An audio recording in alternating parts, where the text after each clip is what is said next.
إن الحمد لله نحمده ونستعينه ونستغفره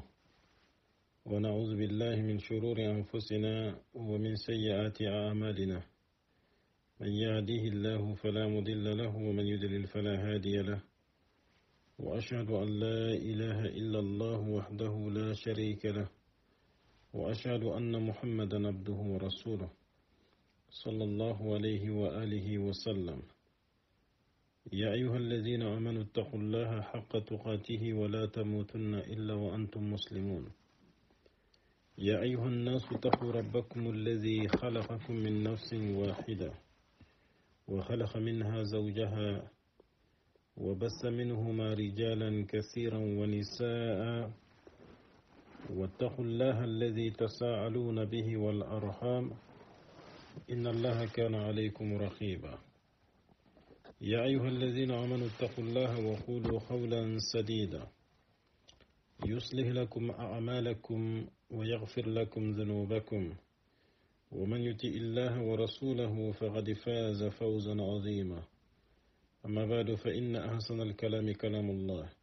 وخير الحدي حدي محمد صلى الله عليه وسلم وشر الأمور محدثاتها وكل محدثة بدعة وكل بدعة ضلالة وكل ضلالة في النار. واخنو عمر مو كبلمو دين النصيحة أدي فرعون كتنجو سرسوغا أورانكو داغا بريكن توكما o kantandenga kata suko humantenga kamana wara kallangun tentiganne na gem palada khifa dare magasalle o daga sukanta tislama ko kantandenga gani. Assalamu alaikum wa rahmatullahi wa barakatuh. أعطينا النصيحة نجورا السؤال والجواب مع الداء والدواء نجورا الجمعية الخيرية داغنون كتنجوي وخانت لنا كاتي ومارين يغرين كالن نتو ومارين يكون كالن نتو سرسوغو دروس نكترين كنا وخانك يكي نسرسوي أكما نغترين كنا داغ سكما جلو داغ بركين تكوي الله غدا كما تاغر غنينا قصوين يكي يغين كما ona kama khanta tiyaga wakati berike khanta ndenga nandua gasuko manto na khaga do ngurna gai nanyaga kama ngora kala nguntenga jalla fi ulahu agan no fahamu do dina ke alla ganna to munna hante kino da gai alla ganna to ngar ndoy nor jaga to kino do ngum batenga na gare ngar ndoy nor jaga la to nga baka garenga na nyampo ma na nyampo sarno ma na nyampo sarnon charnon ma no di suku fi rawsil a'lali titunka kay me kallan ka gonda honna jiraw kegana dangi ngakhnu maremu ketare kundu o tari tampille ado nyerundi nyani o masala ngin kama al-usul al-ilmiyyah li da'wati salafiyya darsu ke wa ona haquta muriye ona kengara kata kasko humantenga na sababunya uke dango da hana ganya hame nga honne bawani o hame ewa darsu ke ewa hubaga kinyana khasu ilinka yake mbaka alhalanu mogonu lo jurnu ngo bayenda ngani darsu ke nyiga sigo ma tariha manteke ya gani tari tampille ado tumundi onyo gara digame ngara nogube ogati ke demokrasi agada agago ado horahu ado nyarallemahu agada feseru benur ya feseri sahanto gaheti digamu ku sellam paramparonga ni ga hadamare mun trompana mi gasrebe geni to haqiqa anga nyini kebe gino gondi jaga jaga jambe nyani sankunta go nyani ora honne ko meeda nandangi salama gundo aha o kebe garogatu ado nyarallemahu kebe gari ogatu ado telongontaku be gari o gatu odani demokrasi gubu ku gimaga hibe amanan petikema kentare alegare ngoda konanti tare be ga saka ken kamma kenga ni lenki tare nga nanto mi masala ngoni hota nakama kenga ni demokrasi golinyan kitte be gama daga kille be ga demokrasi ma demokrasi gumo hanke be gi maga kenya alla sharia ke gada hoho haramu na kenya ho dagandin tay Allah sharia ke gada ho dagandi na kellakatu na bonondi soro maga na tube gidi kendangiyen palle na li sharia nun dabari na interdit na kabasoro maga ka hono nogonde antino ko bange sababu imenta demokrasi nda agamanya kiyaga he antino ko demokrasi bange en sababu nyimmi menia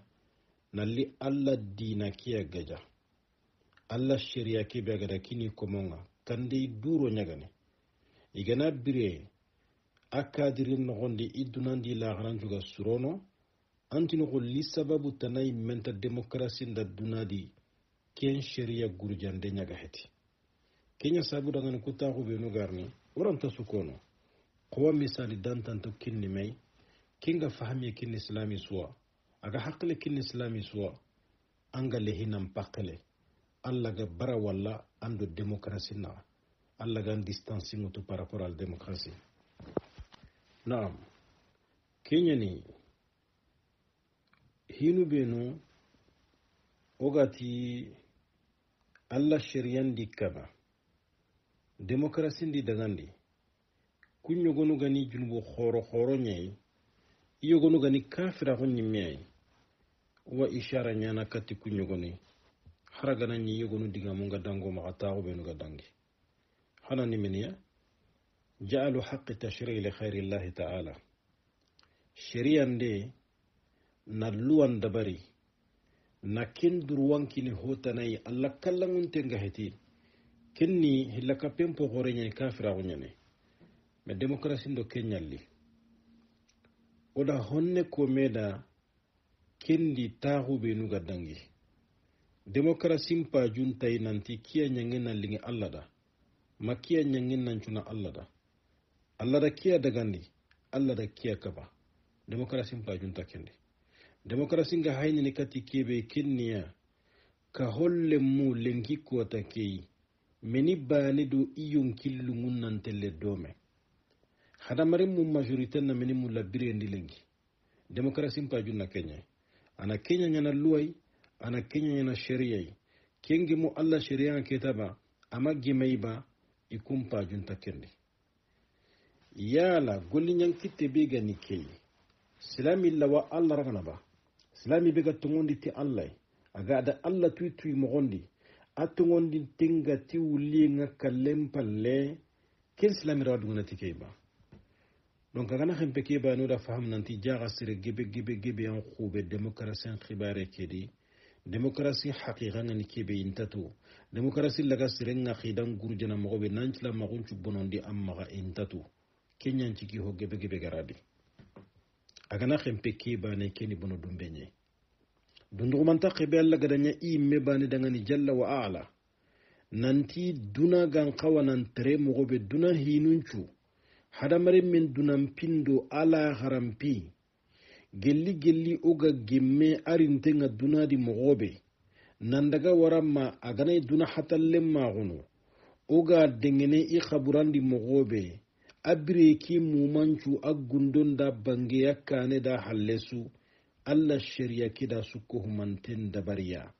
nakin hadamare menga allanta haratini allanta mungunu kontenta alla kitana subhanahu wa ta'ala surobinu gari nanti da ken sharia saga allah nanti ayi ikunga hadamare men cureyendo abonentu nan koto allah ikunga hadamare me alla ga hiya asure adurad lamuda hotana nanti kunga kentu nan koto allah iri lenkinan dampo allah shari'andi i menuda luwanu dabariti hadamaren paklan jasante ki na kuncaga allah shari'a ke battendi islami numpo gobele dumunanti ke ngani keni kafira humpo bangantenye serem pakkendi serebe gatu aka dungatay onta sere kafira gondini hujanga masigi serebe kamma o modro menyo mi sere khere khawt islami su anga kitu yempalle anga illerno demokrasi ni nampasandi adangani nan dungetay golli nyampoy mere kitey anken kafira o sika suntadi alla ganno akisno ratanga haragana khampe ke bane kembre ibdalu shari'ati allah bil qawanin al wada'iyya na alla sharia laga na harahu na kim buguno na hadamaren mulluwa dabarintolluwa battendi hadamaren kappencu fonctionnene ke mogoadi oda kenya ko taxuɓenuga dangi halle occidentaux nunga honkulira jamanu allah gada technologie ntuwa honkini soroɓeni i kum maxa lenki i dambe ni démocratie ñe i civilisation ni démocratie ñe i kaho mareyo ke surumado be gimaxa iga kaho marna tayi na damben dabari na fofon dambe dabari na économie géré démocratie ñane sere sugama dunge na loken démocratie di muslaha kamma iga hoho hayra kutunu iga jamane ke bonondini mogon dambe sudi wa dabarne kembre hadamare munga di sene di battenga asla min da kafiri illa man rahima rabbuk ma allah ko motanganto mbane démocratie ado me sibo tanare khadi kengani silaminun nam pete fete bakkamay nam boxe bakkamay ke gani ho haramun tenye allah dinan nogonde o dangay halle allah ga ñamarndi tikkebe annabi alayhi salatu wassalam ga ñamarndi tikkebe kenni islaminun nan tigitimay ina malimay isuna ñabbanay ini nogonu qurandi katamay ina meddema ina me ñamari ina me kaba ina me ida ina me suturi islama gonni kiyay qaslaminun nan ña parti diga me ñaga gujini geli soxba mawuro islaminun ga me rakkata iga me bonondine iga me gundunu harsana iga me haybana iga garon citini me iga me kana migada me halleka nan khutume na me langa na me hasidahu sumpunu na bono kendi tagalle ma ko horman na nyeme kendi ho honda bena bono kendi do kem parti en kibari do ken démocratie pankay allah ga nura kis nura katanga démocratie nya do kem masibo sunan kinyo kuyi démocratie liyen kane uku ka hunu manyi ke gol nyankitetu kidaga kille manyo kuma la uku ka hunu no gonde hadamari mun chunyi mekitu nyadi mere kitti bane hadamari mun chu khambane hakota be gago lenki hatta sonin kan dibu nyimedi angana daga sonin kara lenki awago siribi gatini ina sugundo jogondo lagaburundo tunundo jerunton cuko hume gallibane nogonde kellan ngani boga sanki mogo belenki ugada misori mogo belenki haqqilindo simmendo limundo fotanay ma allah honnan cira gonya kempalle nan katuna hadamare muku ka hume kumbene ho hon tagotay ho makki masibo de ki balaw saro kuda maganta ki démocratie khabare démocratie ndo laïcité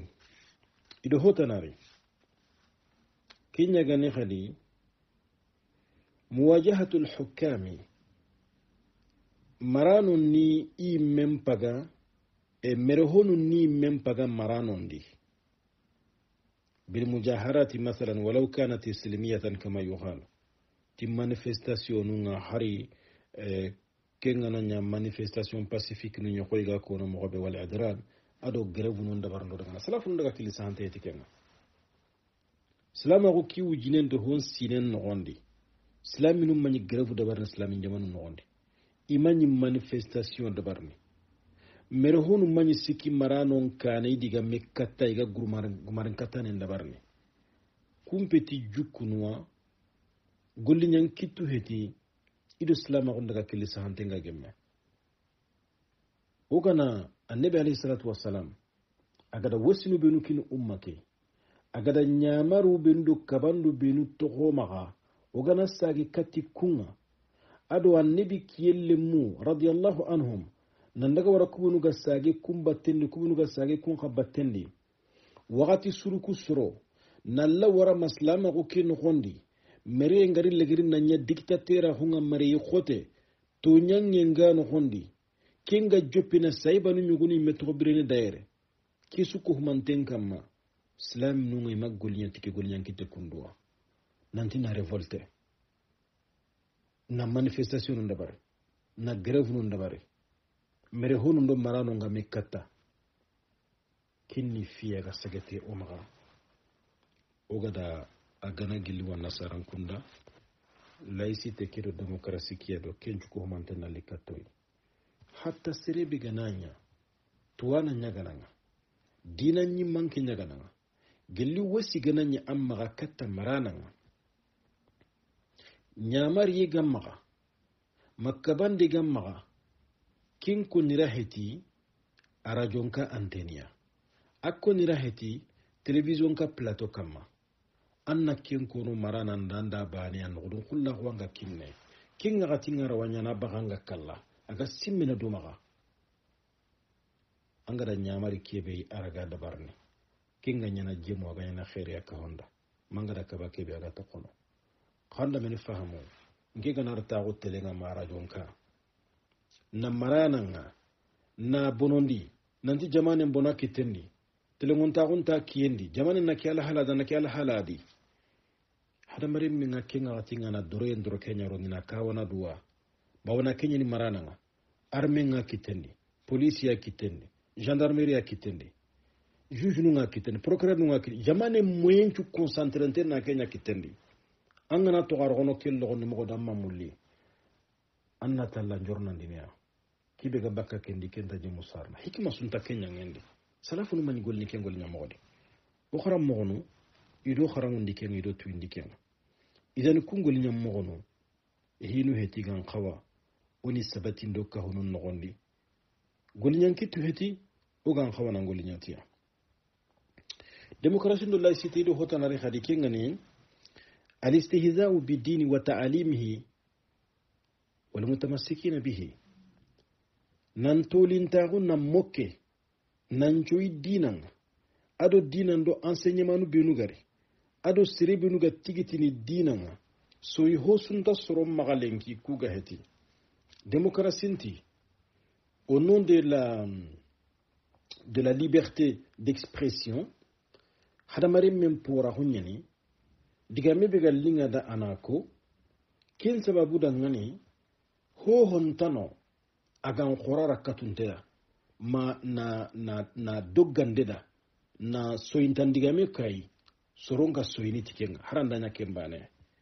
bo kembere kumma hare Allah imme ma Allah khayfarunda annabi nyimu ma Allah dina ki sukku humante kumma ho sonon tentano nanti keni ho senne nyei hada mari mege madruwa na ken critique na hoka dangane kenyin wana saranda ga killanga laïcité ndo démocratie principe ni kenni hada mari mege na lehi hoko no hare Allah da araga hoko na da sereganta tin beri mandake serega madruwa anti beri mandake Allah ma hada mari mege na lehi na hoko Allah khayfari da ma annabi nyimme o sudangare Europe yere igada dese burube nu dabari na la hala burube nu dambi katto khayfari ki alayhi salatu wassalam silaminu ngati beri manday mati ida menikida to ku jamanun no gondi liberté d'expression garantie tenyene sere suga danga mulana kebe ko anna kono hara diga menga na ke tribunal ngeno hankana alanya ga jamanu yogunano dina nu tananu soronga no ngane dankanga kunga igakkan na kunga iranta kumpo hokono me demokrasi ngara dagandi seren na hoko Allah da na hoko Allah farenda na hoko Qur'ana da na hoko Allah shari'an dangane na hoko islama gundi nan dangane demokrasi no laicite na kesu ko manten dangane nan ko hu shari'a khoro wano ngane islama gundi nan du kungare do hadamare mekeyme katto bi takni la rayhila aduna kiraga surono mogobe hadamaren kapullaga sonono kahunu kuraga taaguni i kharenga haqla taage laga ktene kahunu kuno gonde jida laga ktene kahunu kuno gonde laga hiya laga ktene kahunu kuno gonde yaguran sira hunga sabatini kahunu kuno gonde mogobe hadamaren min cugi haqqen kitana salama gundo kun sharia khorori ada hinu yugonu adi yantar di kenca babu dangane kudo kahunu kusrondenda ado hadamare meki surenda ngane ay me enterenda maslaha sunta Allah dangane kenni jalla wa ala kun sharia no bion Allah gade dabari adi dabari faqat hadamare meki me maslaha ntangal dangane meki kafirin system kundo aga ni laïcité no démocratie nga système no kurina kum principe no ne gurja riba ngol nyalle ma humpay silama gundinanda iribanga ada haram wa ahalla Allahu al-bay'a wa harrama ar-riba Allah tida khobe jagunde agagi nganna khobanga nagaga nganna khobinga Allah tida kendagande qida riba ngaida anterde ogana tona lo riba nkibarende tayendi kenyi meni taxu ngobo gobonye mais serebena lagada lenki kiyen koyya haqlan to nyagani har islaminu gaheti idunga nanti Allah danke sharia kundu be agada dabari ada dabari kudo na limani tenya sobe bawni iriba ki goliñalle maxunga da kibi sara lengi multinational nukunu ga dunar lengi société khoroko banki khoroko ado fortune nga kubunu maxa lenki iriba ngolli kenya sababwa ikatu na duna économie cu contrôler milliard nu benu ga cycle ne duna di lenki haqiqatan isu concentrer tonna isu kohuma mentonna kitti dantan to wadi hada make kutincu wattalin talingi di battenga ho manya sababu wana ken dabari iriba ke gonyalle maunga heti silama hundina ndi khalisin ta khalisi sarna hutenya na khalisin ta kana serenda annan gollinya me ke system no gondi kundu na burundelle ngana anke maanga da banki ngabane tanni alla wasakhanan kitella nyumuri an khalisi ke na khalisin sarna andangane lenki me kiyeke oda video go hay akhi kallangon to ngana ko ngalla katoy kungani serella ga darsu munna hando darsu faydan ton kitana kunwa islami mesi dana ko hetike nga kafiri nyane metele monte nyane duna ga al hala be daga yugo ya nga sana soronda ngane iriba kedan kengol nyallema kompolo khoro binu giyete dunade jaman khoro ku suseto khoro ngamulla nanti khairi ga no kusu nyiki ya renkam munna hanta hosu ga nyiki ya renkam malinki a petrolin do kangen do jaman do sogo honda fofondambe iga mulle kunya ni kitten cha su kamma iribangolle ke haqiqatan andi de makengolle nyani ati duna hada mare menchu nya sasa kundu ko groupe no hilya yugonu ngagulli nyana nangolli nan tampi nan dangi haqqendi tellement ki tampi nga gobono yi hetendi iyonkini kuwa sukule ne burna dangi haqqendi kudo nan katuna rahatu kita foke na ite nyawtu yugonu ngadi kun kori golle kitana ken gol nyalle magoga ken gol nyambala hoga ken ka pression da hamido tampi be ga kun khadi pour ki xanan katuna la gahiya kite heto nan bugo medo honne foke kana ite nyawtu donc ada ken nispa ken pourcentage ngi nyama 99% 1% ke be ga toxni bane milliard ki kutencu concentrante na kunya kitendi bo kunya haylenki igisa go ngurni duna sukam alinganda wo asumanda ngani système bega nike système ndambe ay kella nanya système sirey kammo meni telewon ta wona ke système na onde meni hinne nadi meni jida nadi limani tendangane golnyan kitebe keme sire sugadi aga sire bane nyana bananga kella ganyana multimillionnaire ma multimilliardaire hada make kutencu ga palim asugi tanyai kunga wurondo kiyenya na golinyana ka kencu ko humantenka ma khaso ngana nyikalla tambo nyaga setia duna hada mare mempo be brene kembere mo gadlenki allati wa ahalla Allahu al-bay'a wa harrama ar-riba ke diga mengi ligi lenyane asuranta ko neta rabane angana dolom pay salama ko sharia lina dolominan kama mais laïcité de démocratie da dolominan de gandi au nom de la liberté individuelle est garantie dans un système laïque et démocratique hadamare me sugadi anya hona nyimme balighin nya gananga dolomini ce n'est pas un problème or que islam a gundi nangari ashiriya ki agari do hi khoro binu tangandenga kunyu gwani na hadamare men paklen tanga parce que hadamare men nanga harsa haqle ganga am pakle ke sirengane mais am pakle ke gana bono c'est fini am padamare mawke titringa dugutanga hadamare to khombana nankenga bo orki dolondo drogundo kumenu dagana in haqle detruine salama gondi nan principe ne nanti arakuto sugar hadamare men kita dunadi khoti sugaranga dunadi annaraga Allah rakuto hila kindangiyem palle anyi menan nagane nyeto na dudu goto anga situation kebedi araga yelemene mogobe inna allaha la yukhayyiru ma bi qaumin hatta yukhayyiru ma bi anfusihim qoti sugar serenga dunadi andruwa annan qawa na hay tanya gompilliya nanyi menchagadi na hera kutu araga gili bakalla qenga mogobe mais islama gundanken qarangunde islama gundanken jukkunde ganta serebe maga fi xote nga nara ibirende tanni kafiri ana men dabarni ana dukini dolonya parce que kem maga igana dolo kemini hammi kebe gidi sugule kebe gi kama dolo keminne mucce igana sukure i haqqele ke wa mungunu i problème kuy kembre i yonki ngala hiyana menti dolo ke gana baga maga agara problème nu kutogon no gube ateli ni ken no kubana ne au contraire ça va même empirer sa situation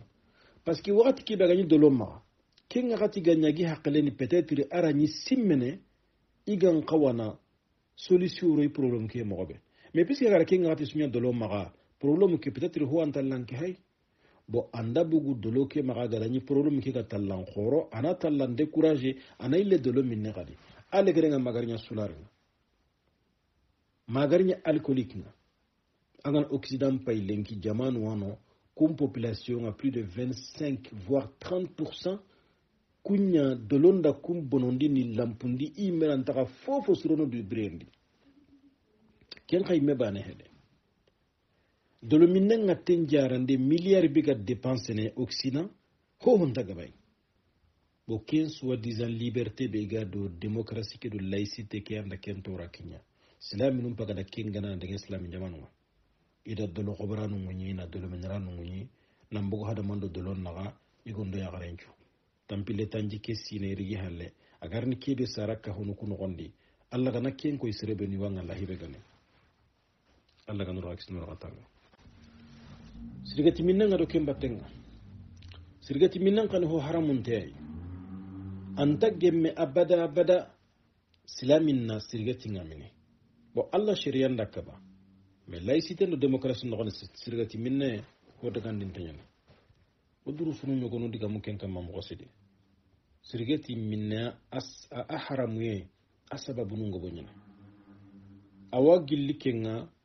du halaki yenyani sirgati minne la wasren karni awa cancer ngala srenga wan karni qal sikebe angarno sirgati ndi anda gaspia naro haramendi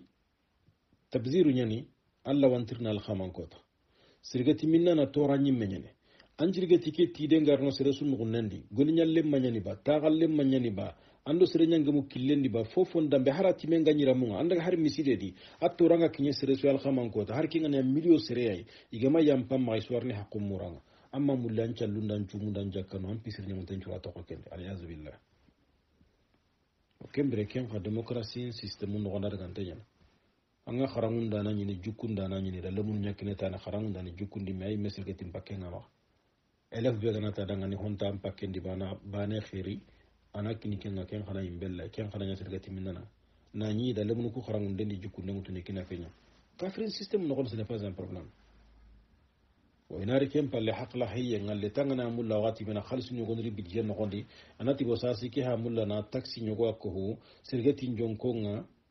kudo na sirgati minna non décourager ndirga sirgati minna ngalla mo gobe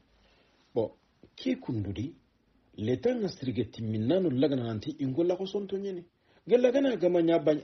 ama nyenga bangi ga khura kuburu ga fabriquer ne hila horna izinu ntere nanti kundanga ni khara sirgati ke fabriquer ndengara bawna na sirenya karne mais agana kungara ni sirgati fabriquer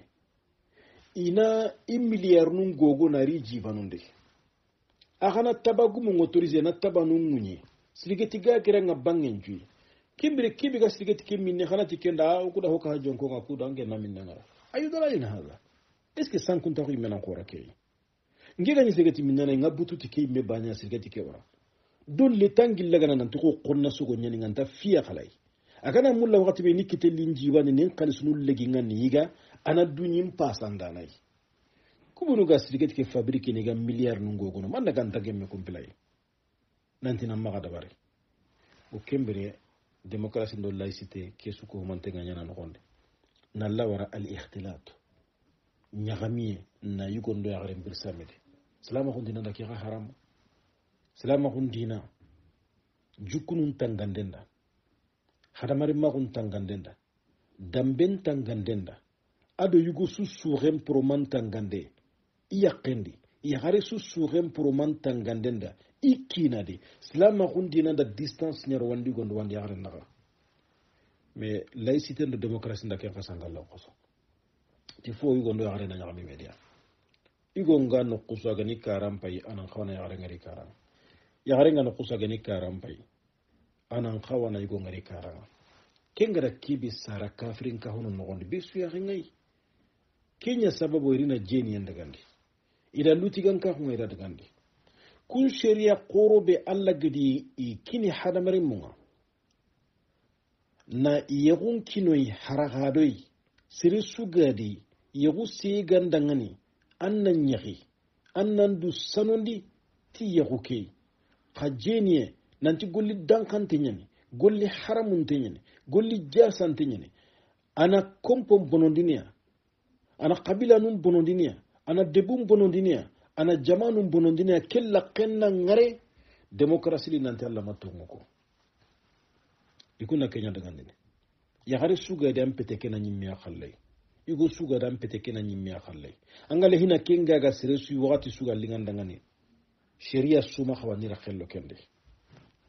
demokrasi ndaga killende kenya sasa iri alliwat na lutigan ka hunyime alla jalla fi ulahu agada qifaru harisigin ton qey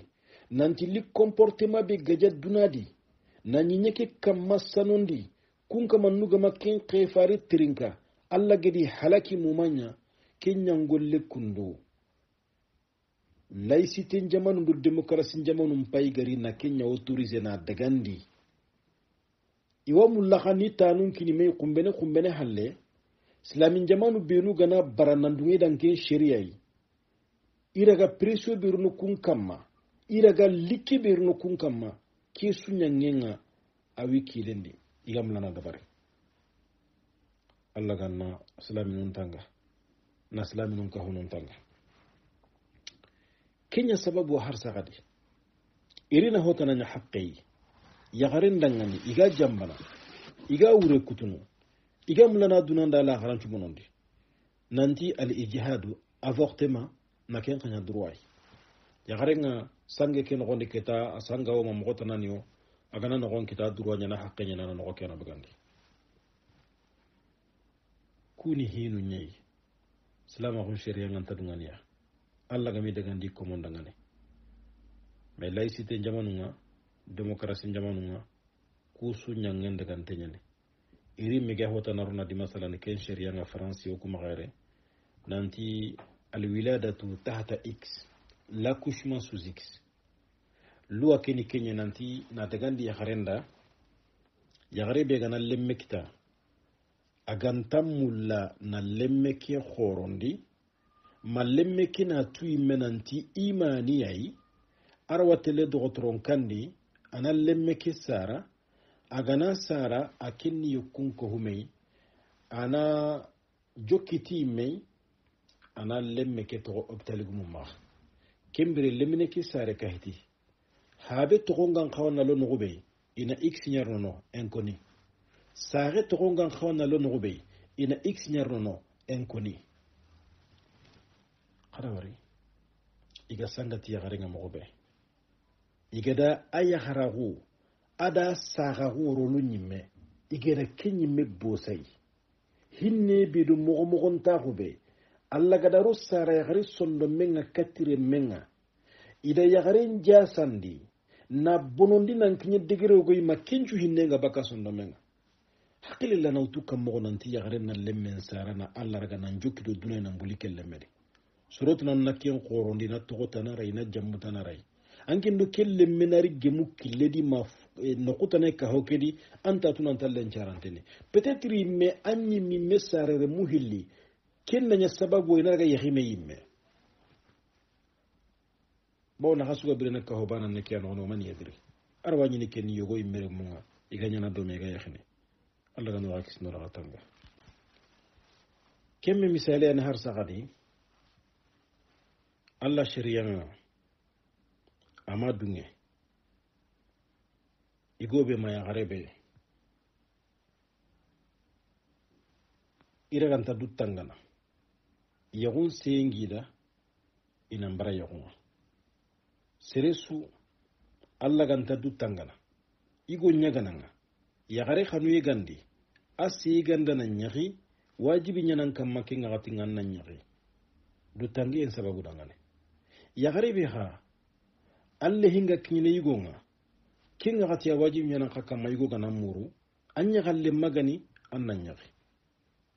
me kun ka hono kuno gondi laïcité ndo démocratie ndo kibe gari kenya igondo yagare gana linga khada aganan canga bane na dudda khamundi aga heti yagui mega hado mena gabasin takenga sharia nyagui meheti hoyi kumaga ayre konin tegane kembre igondo ya garen na nyita ne khaga memulla akharo wanyana dome na lemun cara na yiyo to hunte men taxado mena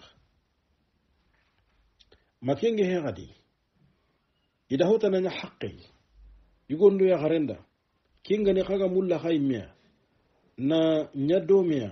mana nyakime imea nan dakalle ngutitime nan canga khanan bara lencarenga na kinga na nyaho daga ninte soron ngane orke hada mare mo ngani wakati be education musrengani i khoro mo gondo i mare mo gondo i simme mo gonchirengani hammi qor nyane hada mare menda kinga gatiya serenna libbange dunadi nancage alla rakkuto gaheti amma haragade to do halle dunadi hadamare mu benu simme mo gon tirengani hari dina gamanyi magade hadamare magum bane ganyi maga hi hammin ta qore nyanyi kun kama numa ga serenna li dunadi nancage katilla gara amma haragade to dunadi sakati serebe gan dina gumen mais occident nan ke civilisation de kibe gari kunu laïcité ke démocratie ke kinni hadamare mi suga de kanal linga ndanga mun nan canga baniya anganta lemme mulla annal laqi mugo lencarende nani gal lencare c'est une responsabilité collective mas'uliya nyani responsabilité nyani aga hadamare mun cukama anda mun nanti duna birien continue duna dume kunarini il faut que génération sugadi génération nan ciori hakumba tendi alla da duna taga kin dabari mokhwadi ada kenya muro maka generation suka di khaga na daga kunjidiniya khakungane duna hatalle ma kuna khana haragadon to do halle ikunna alla batiyendo alla gada duna dabari ndebe muro hada mare mumaka igana kelli kentinga ga kumpalle iganda itelle wati be ina generation tana to do halle kembira suga na khonna sogo ikem mogodi ho gati kantalle mesarna anyana kanya mogodi ke gatiya bo okunta simmeneya occident gada ku nko nasogom pinu benu gedi jopika hono nonde i resultat hanon commencer na mbugu kingani masala ni population tunan qaso nani honnan kayenti maka deja gollu benu menu gi marika hono kuno gondi irega kungollu dabarni dangani wakati ni miga oblige na daga honnan qawmutu jamanu tananwai ni rigi jamanu kuno gondi kudo i economique menan katunan tourner jamanu yogono da waride Ethiopia nan to kudo frontière nun te xeyu hajun ta mokay khira wari nanti population tu qaso il n'y a plus de bras pour travailler golnya ngana imenta khimara y oblige na frontière nun ina million jatu hadamar munyaronde sunnatullahi wala tajida li sunnatillahi tabdila hadamar mi halaki hadamar min jarabi akhim piran danginta gu biram begati wa durono Allah place nyai Allah andi komontaga kullana hadamari mi khairi da bode turuna Allah baga senna ko Allah dangane kimbire kim masibo be sugi kamani kita kundu harsa kim manyo ku dangane wajuwa amanyi ngo dangane kharangai uwa kam harsa noira mun tigi me ganjinu nogonde uwa kam harsa noira mun tigi ime ganjinu nogonde khotona no ngane khadi Allah sharia ngada dagandi nanya sharia nanya luwai démocratie ndo laïcité ngari khari na gagirndi na ganya ho dagandinte kemme misala he gadi wala hu na khanundi islam go shariandi yagaren ga nya keme yagarin dambe aga nya keme yagarin paklante aga nya keme yagarin tuwanai haragana bac plus 15 yakita digamburunde heti aranta durono yahuwa agana har milliard nyamara aranta durono yahuwa haragana gemo 3100 je sais pas sine be dunadi nanti gemo ke kiye hulanai killanta ke shiriya yelemana kingani yagari sugadi angana yakhini igu khore nyana kenya guteppe anyin kollan kama yagari miranta durono yahuwa yagari ngana yakhini ahaba awoli kenyan dungene ti yaguke na yaguke tehu gelli haben gantano wala hunga yigo betanamaga ana yaguke tehu arwanyana ti yagare ke medda mandenga de misala di yagaron khorenga na yakhini ay mian dungene ay miani kina shwazini ay mira nyamar yenkin na hariran khorenga habe gantano nantana ana hutte kena dabare mana tigida nyugon na hutte ka awolin kin nan kawanan kite nan tigi golle kena danginde le nyagare nyimme yago tabwan ona dungay murno on ta le nyagare forcene naro yexwa alingu gahiti yagobe ka laïcité gumundo démocratie gumu maga le nyagare nyimmere wagilli nandaga du sampa yigo kitendi ado killaga yakhni mei habe dungen kam maga he bal sarna imega madruwa ni raqelladi iga ngalla nanti kinna hora hunya ya durwa nyana liberté nyane kedi kafira hunya ken sankunda hunya golle ke nyangomat ken kafira wala allah ko te golle nyane mais ka système keri mo nanti allah do ho gari nam barake nye na hota na rabatendi ken ngaseren kafira hunya parce que usulun khayra nanti man ankara ma'luman min ad-din bi daruratin fa huwa kafir kebe ashariyahu aganta sankunu sere dinande sere be gana ken na kare nan barakenga ken kaman kafira bo o kana to na ki example me ko kundu daga na hibe gano ngani islama gon sharia ngada haramu demokrasi ndu laïcité ngada daga na lanta sujati na tawra bana nan daga wara demokrasi nda khatan ta gon daga ndi i enseignement nogondi hohontano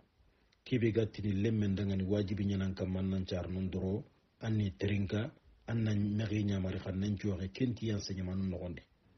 lemmen di haba ganati kripu me igana sehindi me iga hanqe immea igana kiña police intatini lemene keda ankinni xatante ña ankin dan pabana me katta bal itini dangania manin da xawara me ma ko hila kittendi hunen kiña allah laïcité démocratie ndo keñalle kimbre ina kiten kiti habe ndo lemme nax gelli gare nga sembene habe nya jire nga sembene ay magan khawana loxe ila akhirih na ken dabar kharbara akhina suran takonne wala kita gandi gamen ci ngene alla na tariya taren ko warni hakati alla sharia nga da hibe de gandi demokrasi nga ken haramu lenki khallenni alla sharia nga da hibe haramu demokrasi nga ana kenya de gandi ni o hada ke me misalen po gebangare me tariya tare warni ti exemple nu tananu khadi kunga jonginiti alla sharia nga da hinu benu de gandi demokrasi gu munga tini beri manda kunga iga kunka interdini ni haramu alla ko momma warni honne ko mena ken kadi hasal laga no hakis no ratanga alla gan hakhlas rek noy alla gan no fam do dina ke no sibitin da kam khana am po ma taga ngi cengilen wa akhiru dawana alhamdulillah rabbil alamin wa sallallahu ala nabiyyina muhammad wa ala alihi wa sahbihi ajma'in wa assalamu alaykum wa rahmatullahi wa barakatuh